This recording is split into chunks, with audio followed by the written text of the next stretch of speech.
मैंने आपको फिर कहा कि इनिशियल कंडीशन में जब हम शुरुआत करें तो ऐसा करना चाहिए, बाद में कोई भी सांस चलता रहे। हाँ, ये समझ गया मैं, लेकिन सारे फीमेल्स के लिए लेफ्ट नॉस्ट्रिल, सारे मेल डीटीज के लिए राइट नॉस्ट्रिल है ना? साधना के क्षेत्र में मेल फीमेल नहीं है कुछ भी। क्योंकि तभी तो आप बोले कि शिव शिव का राइट होता है और शक्ति का लेफ्ट होता है।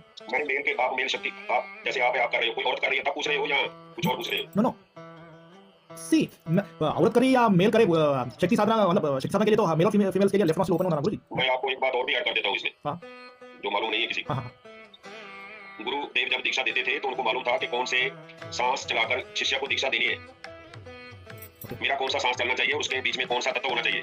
उसके बाद में ये बातें कोई मैंने नहीं रखती, ये बातें तब मैंने रखती है जब हमने खुद ग्रंथ पढ़े हो और हम खुद ही करने लग पड़े सब कुछ। अच्छा, समझ गया। और जब नेचर ने सिद्धि देनी है ना तो वो सब कुछ उसका कॉम्बिनेशन बनाएगी, सारा कुछ बनाएगी। अदरवाइज जब नहीं देनी है सिद्धि तो आपसे बार बार बार बार बार बार वो साधनाएं करवाएगी, उनको जो नेगेटिविटी है, जो पाप है, उनको भस्म करने के लिए। तो आगे आगे आगे और आगे जाते जाएंगे। तो आगे तो बहुत कुछ है, आगे बहुत कुछ है, मैं फिर बोलूंगा बहुत कुछ है। आपको सांस चल रहा है तो सांस के बीच में आपको 5 तत्व है, उनके बीच में कौन सा तत्व होना चाहिए, उस तत्व का कैसे पता चलेगा। ये थोड़ी आगे की एडवांस वाली बातें हैं ये। तो ये इसलिए आप मंत्र जाप करते जाओ, आप जितना राइट लेफ्ट नॉस्ट्रिल को कंट्रोल कर सकते हो, जैसा मैंने बोला है, यू डू इट। बाकी आप नेचर नेचर के ऊपर छोड़ दो, मैं बताता हूँ आपको क्यों छोड़ दो। क्योंकि जब महाभारत का युद्ध हुआ ना तो धृतराष्ट्र के पास उसका राज ज्योतिषी था, वो मालूम है आपको वो बात? मुझे ज्यादा कुछ नहीं मालूम मुझे, मतलब राज जोशी था। तो जब युद्ध शुरू होना था तो वो राज जोशी से पूछा था कि युद्ध कौन जीतेगा। तो जब वो दुर्योधन की होरोस्कोप लाया गया ना, वो कहता है 101% दुर्योधन जीतेगा। ओके। तो 10 दिन बीत गए, आधी सेना मर चुकी थी। तो उन्होंने फिर पूछा राज जोशी को, बुलाया कि आप बोले थे दुर्योधन जीतेगा, ये तो आधी सेना मर चुकी है। उन्होंने बोला कि फिर लाओ होरोस्कोप, उन्होंने फिर होरोस्कोप लिख दिया।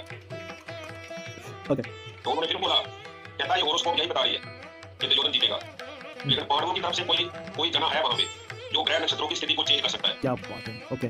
तो उस वक्त विष्णु पास में खड़ा हुआ था, वो भी शक्ति था वहां पे। तो उसने बोला भगवान श्री कृष्ण है जो ग्रह नक्षत्रों की स्थिति को जो है ना यहाँ पे पृथ्वी लोक पे बैठे बैठे भी चेंज कर सकते हैं।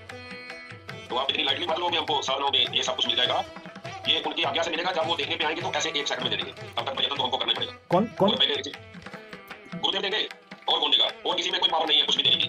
ये बात तो फिर अभी वो राज जोशी बोल रहा है कि वो जीतेगा, वो ग्रहों को इधर से उधर कर देंगे, आप क्या करोगे? ये तो जिनके कमांड से ये प्रमाण चल रहा है उनके कंटैक्ट में रहना पड़ेगा, उनके कंटैक्ट में होते हुए आप ये साधना करते हो। सभी को साधना नहीं कर रही,